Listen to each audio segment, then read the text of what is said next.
Bonsoir madame, bonsoir monsieur, soyez les bienvenus dans ce nouveau numéro de Plaisir de lire, comme chaque mercredi après-midi sur Zouk TV. Et comme chaque mercredi après-midi, j'ai le plaisir de recevoir une ou un passionné de la lecture. En l'occurrence, ce sera une dame spéciale qui va se présenter dans quelques instants. Donc nous disons bonsoir à Rosemarie Taupin-Pélican. Bonsoir à vous tous. Donc, je suis Rosemarie Taupin-Pélican. Je suis par-dessus tout auteure, même si j'aime bien la lecture, mais j'aime beaucoup écrire aussi parce que j'ai une formation littéraire. Et j'ai toujours écrit, aussi loin que remontent mes souvenirs, j'ai toujours écrit sous des formes diverses, de la prose, des poèmes, beaucoup de poésie parce que je suis par définition une romantique. Mais j'ai pris de la distance, depuis un certain temps, j'ai pris de la distance par rapport au romantisme et je suis plus dans le militantisme. D'accord. Merci beaucoup. Alors, comme d'habitude, donc, nous aurons l'occasion d'explorer des contrées, des pans de notre histoire ou surtout réfléchir à notre façon de faire, de se comporter les uns vis-à-vis des autres. Et nous allons tout de suite passer dans le vif du sujet avec Madame Taupin-Pélican. De quoi allez-vous nous parler cet après-midi? Oui, alors cet après-midi, j'ai fait le choix de vous parler de deux de mes ouvrages, réunis sous le titre « Ces femmes que j'ai rencontrées ». Il y a 2 volumes, un volume 1, un volume 2, mais ce n'est pas une suite puisque dans chacun des 2 volumes, il y a 5 nouvelles. Alors j'ai choisi la nouvelle, c'est une forme littéraire très ancienne qui date du Moyen-Âge. Et ça permettait de donner des exemples, des modèles aux gens de manière à ce qu'ils puissent avoir une attitude qui leur permette de se conformer, enfin d'avoir un mieux-être. Voilà. Et donc c'est vrai que dans mon parcours, que certains connaissent, j'ai rencontré beaucoup de personnes en grande souffrance et j'ai eu envie de dire à ces personnes-là que tout n'est pas perdu, que tomber, c'est une chose, mais ce qui est grave, c'est de rester là où on est tombé. Et donc, je m'adresse aux femmes en particulier, puisque je suis une femme, j'ai des sœurs, j'ai des tatis, en tout cas, il y a autour de moi beaucoup de femmes, et j'ai eu envie de leur rappeler le proverbe « Femme, c'est châtaigne », parce que la personne qui reste dans son coin, dans son trou, n'est pas une châtaigne, je le démontre. Et donc, j'ai eu envie de leur tendre la main, puisque j'ai eu l'occasion aussi d'aller sur une plateforme d'écoute, et j'avais au bout du fil des personnes en grande détresse, des hommes aussi, des hommes comme des femmes, qui avaient parfois des envies suicidaires. Et je me suis dit que ce que je disais dans l'instant était sans doute important, mais qu'il fallait laisser des traces, qu'il fallait marquer au sens de matcher pour que la personne puisse éventuellement par la suite s'y référer. Donc j'ai écrit ces nouvelles avec des thèmes qui sont de notre temps, des histoires de femmes vécues par d'autres, pas par moi, je n'ai pas vécu tout ça, vécu par d'autres, mais en fait qui auraient très bien pu être vécues par chacun de nous. Les gens se reconnaissent dans ces nouvelles.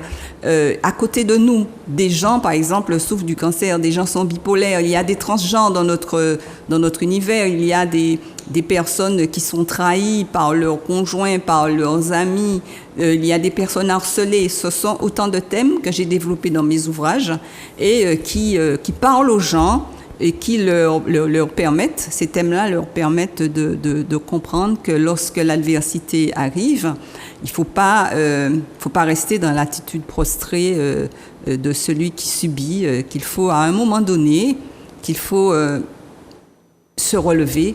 Et pour se relever, bon, c'est facile de le dire, vous me direz, je sais, mais on a en soi des ressources qu'il faut aller chercher. Il faut parfois aller chercher bien au fond, bien au fond. Moi-même, j'ai pris beaucoup de coups. La vie ne m'a pas fait de cadeau, faut pas croire. J'ai pris beaucoup de coups, ne serait-ce qu'en 2005, où j'ai perdu à la fois 2 membres de ma famille, 2 personnes très proches dans un crash aérien. Après, il faut se remettre debout, il faut continuer à vivre parce que on a tendance à penser que tout s'arrête quand on est victime de ce genre de choses, on a l'impression que la vie s'arrête. Et non, elle ne s'arrête pas, elle continue. Et si vous ne vous relevez pas, vous restez sur le bord de la route. Donc, il faut aller chercher, aller puiser dans ses ressources, dans son vécu, dans tout ce qu'on a accumulé comme expérience, aller chercher des forces pour aller de l'avant. D'accord. Quelle différence, avant d'entrer un peu plus en profondeur, entre le volume 1 et le volume 2? En fait, il n'y a pas de différence. C'est pour cela que je dis souvent aux gens qui hésitent que ce n'est pas une suite. Je n'ai pas écrit une saga. C'est volume 1, volume 2. Ce n'est pas un tome 1 et un tome 2. Donc, chacun des deux volumes s'autosuffit. C'est-à-dire qu'il y a 5 histoires indépendantes. Même à l'intérieur de chaque volume, les histoires ne sont pas liées entre elles. Par exemple, dans le volume 1, il y a l'histoire d'une femme bipolaire, d'un transgenre, d'une femme qu'on veut marier de force, d'une femme qui lutte contre le cancer, d'une assistante maternelle.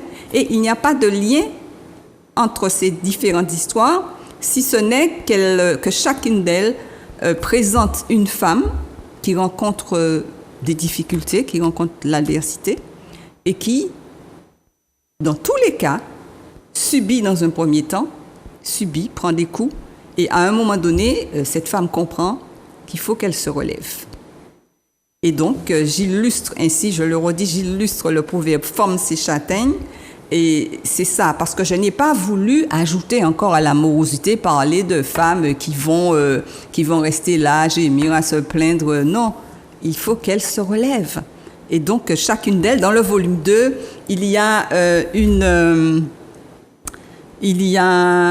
enfant des favelas, il y a une migrante, il y a une petite fille d'esclave qui s'interroge sur son identité, il y a une femme harcelée, une épouse maltraitée, bafouée.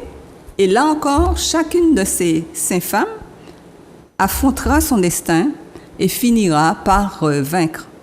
Parce que je veux montrer à travers ces 10 histoires qu'il est possible de se relever, qu'il est possible d'avancer, qu'il est possible d'être heureux à nouveau, quel que soit ce qui arrive, quel que soit les coups qu'on prend. Il arrive un moment où il faut que l'on reprenne les rênes, que l'on reprenne surtout de la confiance en soi, parce que ça c'est le maître mot, avoir confiance en soi pour pouvoir évoluer, avancer. Alors, par rapport au titre, ces femmes que j'ai rencontrées, est-ce qu'il faut prendre ce titre au sens littéral, dans le sens où, est-ce que ce sont vraiment les 10 histoires, est-ce que ce sont 10 personnes que vous avez rencontrées, ou peut-être des personnes que vous avez rencontrées à distance, soit par la presse, soit par des récits ou témoignages? Ces personnes, je les ai rencontrées, mais j'ai envie de dire que j'ai rencontré beaucoup plus que 10 personnes. Par exemple, l'histoire de la femme qui est atteinte d'un cancer, c'est pas l'histoire d'une seule femme. J'ai fait une nouvelle avec 3 récits de femmes différentes. Donc, ce n'est pas une seule personne qui, du début à la fin de la nouvelle, qui va évoluer. Ces 3 histoires que j'ai fusionnées pour n'en faire qu'une, mais le résultat est le même. Parce que je dis toujours, on me demande en plus si ce sont des femmes de chez nous, si ce sont des Martiniquaises. Mais je dis, mais une femme qui est atteinte d'un cancer, qu'elle soit martiniquaise, qu'elle soit vietnamienne, qu'elle soit, je sais pas moi, de l'autre bout de la planète, ben c'est la même souffrance, c'est le même parcours, c'est la même chose. Donc pour moi, ce n'est pas cela l'important. Là où c'est important que ce soit une Martiniquaise, c'est quand cette jeune femme, enfin une autre jeune femme que je dépeins, quand elle va partir en quête de son identité. Est-ce qu'elle est martiniquaise? Est-ce qu'elle est africaine? Est-ce qu'elle est européenne? Enfin, quel est son statut? Puisque, à l'arrivée, c'est le résultat d'un mélange, d'un creuset. Donc, voilà, elle va s'interroger puisque elle va se rendre compte que finalement, il y a tout un pan de sa culture, toute une partie d'elle-même qui est restée dans l'ombre. Donc, elle va partir en quête de cette histoire qui a été délibérément occultée pour comment dire, pour s'identifier à une culture, pour dire qui elle est. D'ailleurs, il y a un très beau passage, je ne voulais pas spécialement commencer par là, mais il y a un très beau passage dans lequel elle dit qui elle est. Elle dit qui elle est. Alors, comment dire? Alors, je vais vous lire cela. Nous sommes tout oui. Oui, sauf que je n'ai pas encore trouvé la page. Alors, non, c'est arrivé. En plus, c'est le deuxième volume. J'avais pas spécialement l'intention de commencer par là, parce que en plus, elle se rend compte que même jusqu'au nom qu'elle porte, en fait, tout est artificiel. Ce n'est pas elle. Elle ne s'identifie pas à cette culture, à cette façon dont elle a été, enfin, je vais vous lire le passage plus tard parce que je ne le retrouve pas là. Voilà. Donc, il y a, je disais, cette femme qui est enracinée dans la culture antillaise. Ben, il y en a d'autres, mais par exemple, quand je parle de cette petite fille des favelas, ben, c'est clair qu'elle n'est pas martiniquaise. Néanmoins, j'ai pu la rencontrer. La vie, enfin le monde, c'est ça, c'est un brassage. On peut rencontrer des gens d'ici, d'ailleurs, avec parfois les mêmes, surtout en matière de souffrance. Un enfant qui souffre au Brésil, c'est la même souffrance qu'on a ici quand, je sais pas moi, la souffrance, c'est la souffrance, quoi. Justement, parce que j'ai perdu des gens dans le crash aérien, j'ai rencontré beaucoup de familles de victimes, en particulier celle du crash des Comores. Ben, c'est comme nos frères, quoi. Et d'ailleurs, je suis allée pour le 10e anniversaire de la catastrophe, et quand j'ai dit qu'on était des frères, ben, ils se sont tous mis à applaudir. Hein. Je me suis dit, mais j'ai dû dire une bêtise, j'ai pas compris pourquoi. Alors que c'était parce qu'ils étaient contents que de l'autre bout de la terre, quelqu'un les appelle frères, quoi. Et j'ai aussi un ami, enfin, qui est devenu ami au Brésil, qui a perdu sa fille dans le crash de Congonhas. C'est pareil. On échange tout le temps et sa souffrance, c'est la mienne. Donc, il n'y a pas d'autre mot pour décrire ça, hein. Voilà. Alors, en préambule, tout à l'heure, vous avez parlé il y a des ressources. Nous avons des ressources qu'on peut puiser, quelles peuvent être ces ressources? Surtout, comme vous avez dit, vous avez donné des exemples de souffrance. Effectivement, lorsque nous sommes dans la souffrance, quelle que soit la souffrance, quel que soit le lieu, on a tendance à voir la souffrance et à se dire qu'il n'y a rien d'autre qu'à part la souffrance. Quelles sont ces ressources possibles? Ben justement, ces ressources-là, c'est tout ce qu'on a acquis à une période où on n'était pas forcément ni en danger, ni en souffrance. Ce sont des choses qui nous ont été inculquées. Par exemple, je me souviens que ma mère et ma grand-mère aussi aimaient tout le temps dire « femme, c'est châtaigne ». Et ça m'est resté. Et lorsque je me suis retrouvée au pied du mur, c'est à elle que j'ai pensé. Femme, c'est châtaigne. Et je me suis dit, tu n'as pas le droit, en pensant à ces personnes qui sont passées avant toi, tu n'as pas le droit de rester là comme un fouille-à-pain. Parce que le proverbe, c'est femme, c'est châtaigne, l'homme, c'est fouille-à-pain. Donc ça veut dire que la femme, quand elle tombe, quand elle a un souci, entre guillemets, elle arrive, elle parvient à se relever, puisque la châtaigne tombée, elle germe, elle repart. Tandis que la châtaigne, ben, elle pourrit au sol. Ben, c'est pas moi, hein, c'est l'image qui est donnée des hommes. Le fouille-à-pain, quand il tombe, il pourrit. Et donc, quand j'ai été moi-même en grande difficulté, quand j'ai été traumatisée par ces événements de la vie, je me suis dit, ben, femme, c'est châtaigne. Donc, tu n'as pas le droit de rester là à pourrir, quoi. Et puis, je me suis souvenue aussi d'un syndicaliste latino-américain qui avait fait une grève de la faim en 1900, je ne me rappelle plus combien, en 1972. Et il disait « si c'est puede ».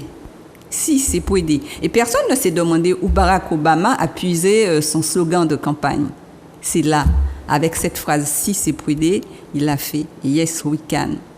Et donc je pensais à tout ça et je me disais, il faut te remonter les manches et puis voilà, il faut avancer, quoi. Il faut avancer. En plus, j'avais mes frères, mes sœurs, je ne pouvais pas, moi, me permettre de les entraîner parce que je les aurais entraînés aussi dans le fond, dans le gouffre. Donc, il a fallu que j'aille chercher en moi tout ce vécu, toutes ces paroles fortes qui m'étaient données, toute cette... Parce que quand nous avions quelque chose, un boubou chez moi, dans ma famille, on ne restait pas là à pleurnicher. Mais non, relève-toi, avance. Donc, j'avais tout ça, tout ce passé-là, toute cette culture-là de femmes fortes, de personnes fortes qui ne devaient pas, en fait, se laisser écraser par les tourments, par les tourbillons de la vie. Et donc, même si j'avais tellement mal que d'en parler encore, ça fait mal, je me suis dit qu'il fallait avancer, qu'il fallait que je me relève, ne serait-ce que pour mes sœurs. Il ne fallait pas rester au bord du chemin. Et puis, pour ceux qui sont mes ancêtres, qui sont passés avant, ma mère, ma grand-mère, toutes ces personnes-là qui m'avaient habituée à être une femme debout, je me suis dit non, il faut se relever, quoi.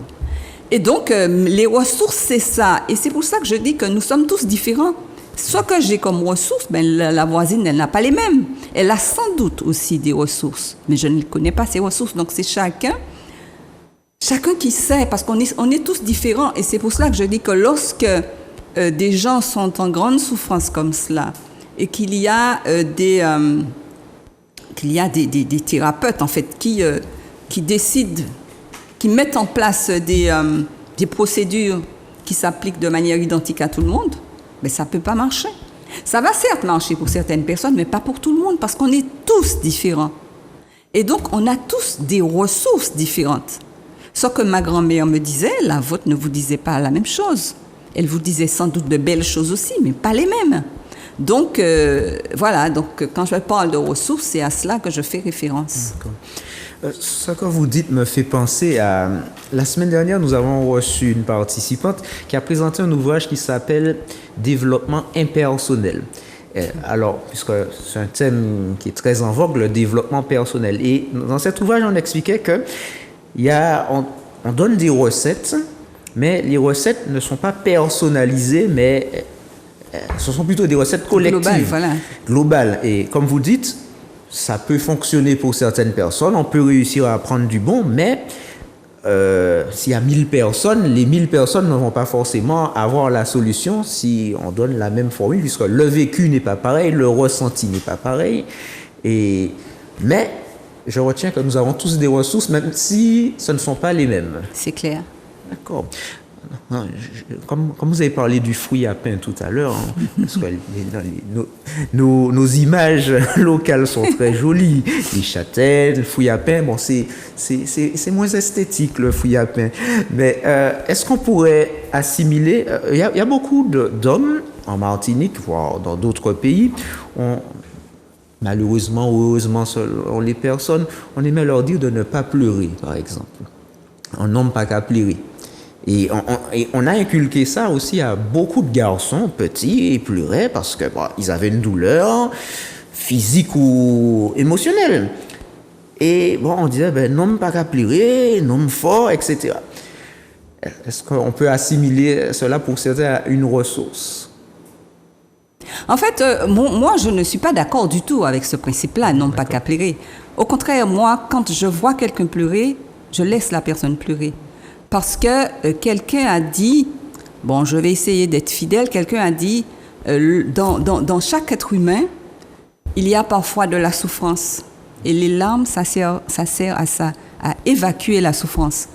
Et je ne sais pas si vous avez déjà pleuré, mais je pense qu'une fois qu'on a pleuré, on se sent léger, on se sent soulagé. Donc moi, je laisse pleurer les gens. Ça aide souvent, ça aide. Et ça me fait penser à mon premier ouvrage, M'aider, fera-t-il jour demain, Et j'explique pourquoi je me suis engagée justement dans le combat pour la vérité concernant le crash aérien. C'est parce qu'il y avait le président de l'association ECHO du Mont-Saint-Odile. Alors, il est venu pour le premier anniversaire du crash de Maracaibo et pour lui, c'était déjà 14 ans après le crash du Mont-Saint-Odile. Et il est monté à la tribune et ce monsieur pleurait, un monsieur qui avait déjà peut-être 70, 75 ans. J'avais jamais vu un homme pleurer. Chez moi, les hommes ne pleurent pas. Et je me suis dit, si cet événement-là génère ce genre j'allais dire de spectacle, mais un homme qui pleure, c'est pas un spectacle, c'est pas génère ce genre de choses, mais faut-il qu'on ait mal, faut-il que ça fasse mal? Et puis 14 ans après, donc je me suis dit, il faut que je me prépare pour un combat qui va être long, qui va être pénible, difficile, tout ce qu'on veut. Et la souffrance de ce gars-là, c'est les larmes de ce monsieur, ça m'a permis de sceller une fois pour toutes mon engagement. Et je pense aussi, ça m'amène à une des nouvelles que j'aime beaucoup et dont j'aime beaucoup parler. Parce que ici, je dirais pas plus que partout ailleurs, mais ici, on parle souvent de choses qu'on ne connaît pas. Et la question de genre, par exemple. Il m'est arrivé de parler une fois sur une radio, je parlais transgenre, et l'autre en face me parlait homosexuel. C'est pas la même chose. Et donc, nous sommes formatés depuis le tout jeune âge, depuis 2-3 ans, quand on va à l'école, on nous apprend les mots féminins, le genre féminin. On dit une table, on dit une chaise, on dit un crayon, on dit un porte-plume, enfin des choses comme ça. On nous apprend le genre. Et pour les garçons, par exemple, quand un garçon naît, c'est un garçon, dès lors qu'il a un zizi, c'est un garçon. La société, elle est comme ça. Vous laissez, dès que l'enfant paraît, il est soit un garçon, soit une fille. Alors que dans la réalité, ce n'est pas nécessairement aussi simple parce que ce cloisonnement-là, parfois, est trop étroit pour certaines personnes. Et donc, justement, quand j'ai fait référence à cette phrase-là, alors, donc les hommes ont des qualificatifs, les femmes ont des qualificatifs. Un homme, c'est fort, c'est robuste, ça ne pleure pas, ça ne met pas de rose, ça ne joue pas à la poupée, etc., etc. Alors qu'en fait, on se rend compte que dans la réalité, alors, souvent, quand je fais mes conférences, j'ai une dame qui m'accompagne et elle a eu un enfant qui était un petit garçon et qui aujourd'hui est une femme. Et cette personne raconte qu'elle a foutu son enfant à la porte. Pourquoi, justement? Par ignorance, parce qu'elle ne savait pas. Et nous, dès qu'on voit quelqu'un qui ne nous ressemble pas, parce qu'un transgenre, on devine parfois qu'il y a eu une mutation, qu'il y a eu un changement quelque part, et nous avons tendance à juger, à qualifier, à traiter ces gens-là de macoumets, de tous les noms. Je ne suis pas spécialiste de LGBTQA+, je ne suis pas spécialiste, je ne saurais en parler. Par contre, j'ai beaucoup étudié le cas du transgenre parce que ça m'interpellait. Je n'aime pas la souffrance des gens, je n'aime pas. J'avoue que quand quelqu'un souffre, je suis du côté de cette personne-là. J'ai envie, parce que je crois que j'ai réussi à construire une vie heureuse à ma manière. En tout cas, je me sens bien. Et j'aurais aimé que mon prochain, que tout le monde se sente bien aussi. Et quand je vois de l'injustice, je ne peux pas être bien. Et ça me fait penser à un ami du Panama qui m'a appris le mot Ubuntu. Je ne sais pas si vous avez déjà entendu parler de ça. Tout le monde s'approprie ce mot-là maintenant, mais c'est un mot qui est purement dans le lexique africain. Et Ubuntu, ça veut dire « je suis » parce que nous sommes. Si je suis heureuse... Alors, l'histoire qu'on raconte souvent, c'est l'histoire de cette Américaine qui vient, elle trouve un petit garçon intelligent, et patati et patata, elle lui donne un sachet de bonbons à lui. Il appelle ses copains, il partage à tout le monde. Et elle lui demande pourquoi il a partagé. Je t'ai donné ça en privé, je te l'ai donné, pourquoi tu as partagé? Il dit non, si je mange, tous mes copains doivent manger. Si je bois, tous mes copains doivent boire, parce que Ubuntu. Et après, il y a Desmond Tutu qui a employé le mot, il y a Nelson Mandela aussi qui l'a employé.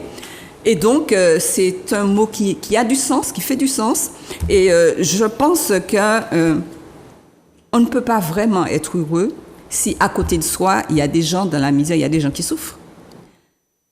Et c'est pour ça que je me suis dit qu'il fallait que j'écrive pour essayer d'apporter un peu de baume au cœur des personnes qui en ont besoin, tout simplement. Voilà, et pour revenir au transgenre, j'aime bien m'attarder sur cette histoire-là parce que c'est elle qui... j'ai envie que le regard des gens change. Le transgenre ne demande rien à personne. Il n'a pas besoin qu'on l'aime. Il a besoin qu'on lui foute la paix, qu'on le laisse vivre, tout simplement. Pourquoi est-ce on voit la personne, on a besoin de... Ah oui, c'est en Makoumé, c'est si... Pourquoi est-ce qu'on a besoin de juger? Qui nous sommes pour juger? Surtout quand on ne connaît pas. On ne sait pas qu'un transgenre, c'est pas un vicieux. L'autre jour, je disais qu'on est, du verbe naître, on est transgenre. On ne devient pas transgenre. On ne fait pas le choix d'être transgenre. On est comme ça. Donc, c'est quelqu'un qui, à la naissance... Alors, je parle du garçon qui va devenir fille, mais ça peut être l'inverse aussi. Quand le garçon naît, quand l'enfant naît, on voit un zizi, on dit « hop, c'est un garçon ». Mais très vite, l'enfant, à un moment où il ne raisonne pas forcément encore, à 2 ans, 3 ans, donc très jeune, l'enfant montre qu'il n'est pas bien dans un corps de garçon. Il va choisir de jouer à la poupée, il va choisir de mettre des talons hauts, il va voir sa mère mettre du rouge à lèvres, il va passer derrière, il va mettre du rouge à lèvres. Il va faire des choses qu'on attribue généralement au genre féminin. Mais lui, il souffre de dysphorie de genre, c'est-à-dire qu'il n'est pas bien dans le genre qui lui a été assigné à la naissance. Donc, c'est pour ça d'ailleurs qu'il y a beaucoup de transgenres qui se suicident. Le regard des autres. Ce regard-là, on n'a pas idée comment il peut faire des dégâts.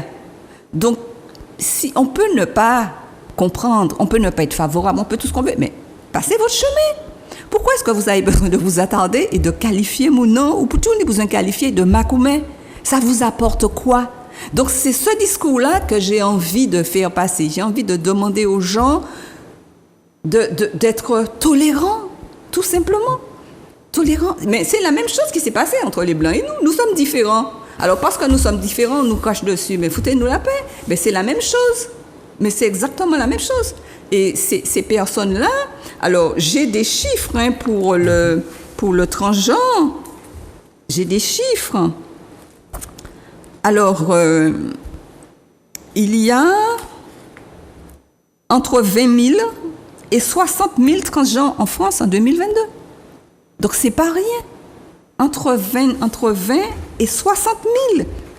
Et parmi elles, il y a au moins un tiers de ces personnes-là, un tiers de personnes qui font des tentatives de suicide. Et pratiquement la moitié de ces personnes-là ont été victimes de discrimination à leur travail, dans le milieu social. Enfin, ces personnes-là sont discriminées. Alors qu'en fait, elles ont un problème, entre guillemets, qu'ils n'ont pas choisi d'avoir. Et il faut dire aussi que jusqu'à une date très récente, pendant très longtemps, on a qualifié les transgenres de malades mentaux. Et ce n'est qu'en 2010 que l'OMS a déclassifié ce qu'on appelait à l'époque le transsexualisme, a déclassifié cela et l'a enlevé de la liste des maladies mentales. Ce sont des gens qui n'ont rien demandé. Quelque part, ce sont des victimes. Et la mère du transgenre disait la nature nous a fait une farce, quoi. C'est ça, mais seulement cette farce-là, elle est lourde de conséquences pour la victime, pour la personne qui souffre de ce problème de dysphorie de genre, parce que dans son quotidien, ce n'est pas évident. Ce n'est pas évident parce qu'il n'est pas accepté. Donc pendant un temps, on cache. Mais c'est pénible. Je ne sais pas si vous imaginez. J'essaie parfois de comprendre, de me mettre à la peau. C'est toujours difficile de se mettre dans la peau de quelqu'un. Mais voir comment un tel parcours peut être pénible, quoi. Surtout qu'on n'a rien demandé. La personne n'a rien demandé. Elle est née avec un accident. C'est comme, je sais pas, ça arrive comme ça, quoi. On est supposé être un garçon, alors qu'à l'intérieur, il y a cette fille qui veut s'échapper. Cette fille qui veut s'échapper. Alors, je vais essayer de retrouver un petit paragraphe que j'ai trouvé sans problème tout à l'heure. Alors, quand Alex est né, en apparence, il n'échappait pas à la règle de la division binaire de la société qui veut que l'on soit un homme ou une femme. Donc, sans équivoque, il avait été classé dans le genre masculin en fonction de ses attributs sexuels. Il était donc supposé évoluer dans un schéma prédéfini. Cependant, la question identitaire s'était posée très tôt à lui. Qui suis-je ? Suis-je un garçon comme l'indique mon état civil ? Suis-je une fille comme me le font sentir mes pulsions ? En fait, à 6 ans, lorsqu'il n'était encore qu'un petit garçon, il délaissait ses camions et les dizaines de voitures que lui ramenait son père pour jouer avec les poupées de Rebecca, sa grande sœur. Il les coiffait, les habillait, s'appropriait tous les jouets de petite fille. Sa maman, qui s'en rendait compte et le surprenait parfois, se promenant dans toute la maison avec ses chaussures à talons, pensait que cela passerait à l'âge de la puberté. Elle en parlait parfois avec le père d'Alex, qui ne trouvait rien d'amusant à cela. Il avait désiré un garçon pour transmettre son patronyme demain à ses petits-enfants, et il avait été comblé à la naissance de son fils. Alors, Alex vivait en permanence à la frontière entre deux mondes. Le masculin qui lui était assigné à la naissance et le féminin qui sentait aux portes de tous ses désirs. Mais c'est à l'adolescence que les choses s'étaient précipitées. Il s'était alors trouvé dans un réel inconfort biologique et psychologique, car à ce moment-là, la sensation de ne pas être dans le bon corps s'était amplifiée. Donc, Alex ne maîtrise rien. Il contrôle rien, c'est indépendant de lui. C'est comme si il y avait une bête en lui qui voulait rompre les amarres, qui voulait sortir. Et c'est ça qu'il faudrait que les gens comprennent. Et c'est ça que la maman de ce petit garçon a fini par comprendre, parce qu'elle a envoyé son enfant à la rue, à Paris, parce qu'elle ne savait pas. Donc il a fallu par la suite qu'elle rencontre des gens, des personnes qui l'ont aidée d'abord à comprendre et après à accepter, parce qu'il faut accepter les choses telles qu'elles sont, puisqu'on ne peut pas les changer. Et puis aujourd'hui, elle a accepté sa fille et les deux personnes s'entendent merveilleusement bien. Sauf qu'il y a toujours le regard de l'autre. Mais cette personne transgenre, elle est extraordinaire parce qu'elle s'est affranchie du regard des autres. Elle s'en fout royalement, elle vit sa vie. Qu'on l'accepte, qu'on ne l'accepte pas, elle est fière d'elle-même, elle est fière de son parcours, elle est fière de son assurance, parce qu'elle a acquis une assurance, elle a acquis...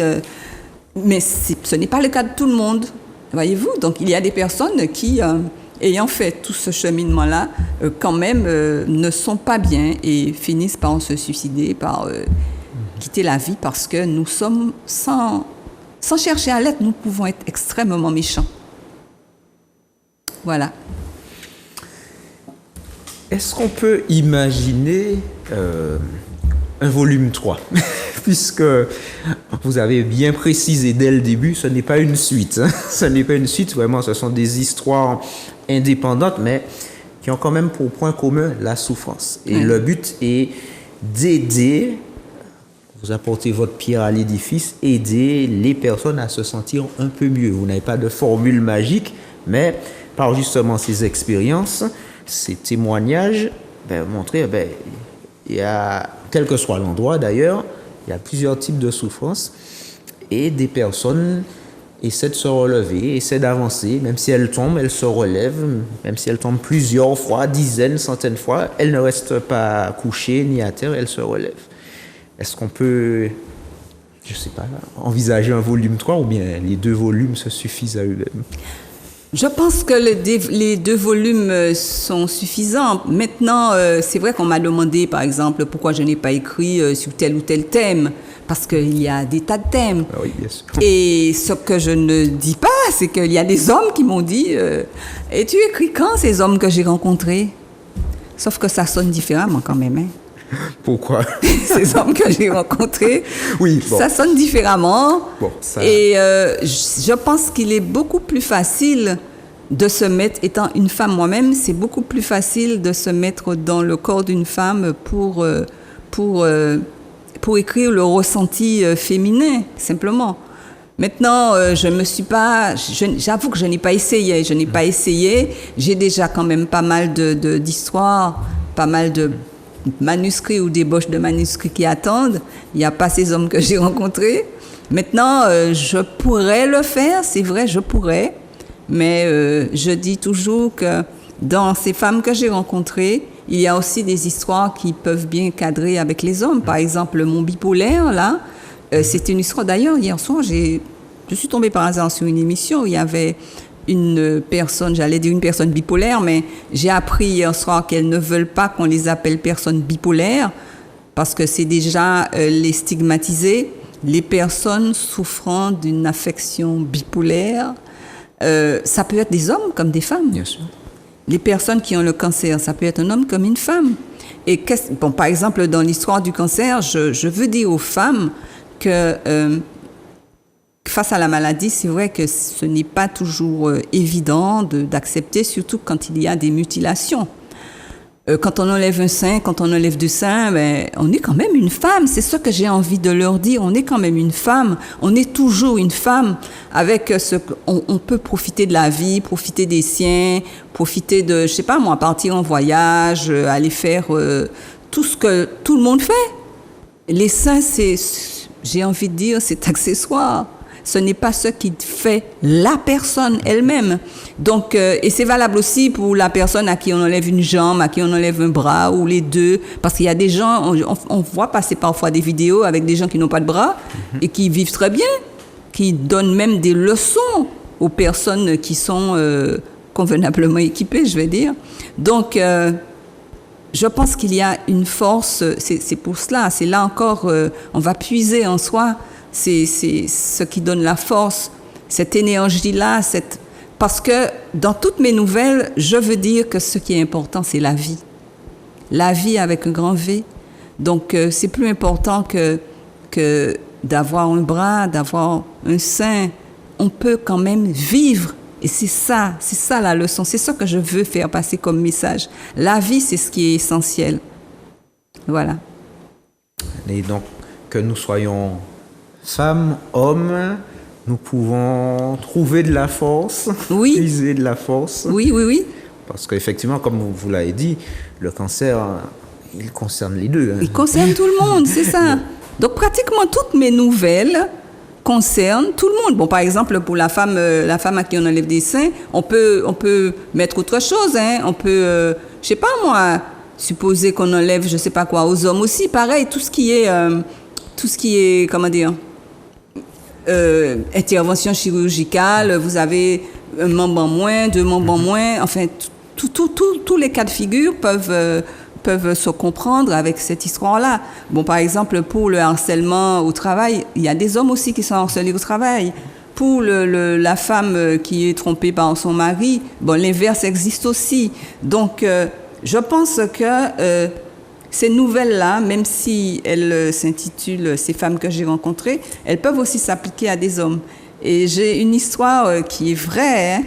Quand j'ai commencé à vendre ces ouvrages-là, il y a un monsieur, j'étais une fois dans une librairie en train de dédicacer, et il me dit, il passait par là, il me dit vous présentez bien votre ouvrage, mais c'est pas mon style, moi, c'est plutôt des magazines sportifs, des choses comme ça que j'achète, etc., etc. Bon, on a discuté un mois, et puis il me dit, allez, je vais le prendre.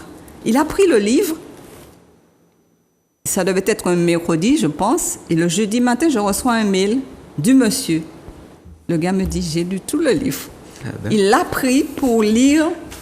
Il me dit, bon, ben, je me suis dit, comme livre de chevet, bon, je vais lire 2-3 pages. Mm-hmm. Il m'a dit qu'il a lu tout le livre. Et c'était pas toute la nuit. Et c'était pas du sport. Alors, je me suis dit, et puis évidemment, après, il est venu chercher le volume 2.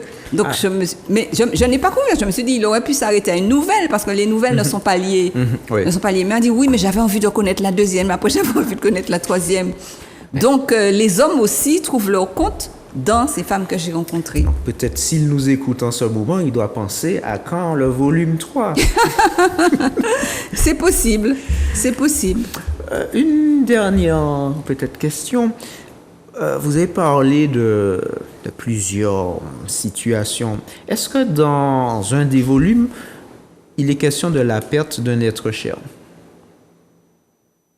Oui, dans la nouvelle sur le cancer, justement, j'allais dire que c'est presque une saga parce que ça commence par l'histoire d'une femme qui a vécu en Italie et qui a été victime d'un accident qui a eu lieu, je ne me rappelle plus en quelle année, mais c'était Seveso.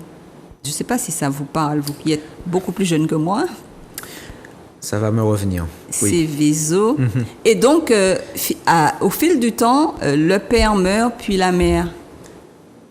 Mais la fille, elle reste leur fille unique, parce ils ont quitté l'Italie alors que la femme était enceinte. Et elle est née en France, mais malheureusement, elle avait dans ses gènes ce foutu produit qui a fait que... C'est comme un peu nous avec notre chlordécone, hein. Et donc, ça lui a été transmis et elle a à son tour développé un cancer. Mais elle avait entre-temps perdu ses 2 parents et sa mère surtout, parce que son père est parti très vite, mais sa mère a eu le temps de lui inculquer tellement de choses, tellement de valeurs, tellement que finalement, et puis en plus, elle a rencontré un chaman, donc le chaman qui maîtrise les plantes médicinales. Donc, cette nouvelle est intéressante dans la mesure où elle apporte cette partie-là, l'usage des plantes comme thérapie. Donc, je n'invite personne à laisser son traitement chimique, mais je dis aussi que le traitement par les plantes a aussi ses bienfaits qui sont reconnus à travers les âges. Et donc, du coup, avec son chaman, elle arrive finalement à guérir. Ouais. Mais il y a la perte, c'est pas le thème principal, c'est pas la perte de quelqu'un, mais par ailleurs, c'est évoqué dans la nouvelle et on voit comment la jeune femme, elle arrive à transcender finalement l'événement pour ne garder que ce qui lui permet d'évoluer, d'aller jusqu'au bout, voilà. En tout cas, merci beaucoup, Madame Taupin-Pélican. Merci pour cette présentation. Vous nous avez... une dernière chose, allez-y. Oui, alors, j'ai omis de dire, parce qu'en fait, je n'ai fait que, si vous voulez, quelques nouvelles. Je n'ai pas pu tout décrire. Mais je serai à la médiathèque de Rivière-Salée le 15 juin, à 18h. Donc, j'invite les auditeurs de Zouk TV à venir ce soir-là pour en savoir plus sur mes ouvrages. D'accord, le message est bien passé. Donc, merci beaucoup, Madame Taupin-Pélican. Donc, aujourd'hui, vous nous avez parlé de ces femmes que j'ai rencontrées, volume 1 et volume 2. Moi, j'ai posé la question sur un 3, donc l'avenir nous le dira, si le 3 arrivera ou pas.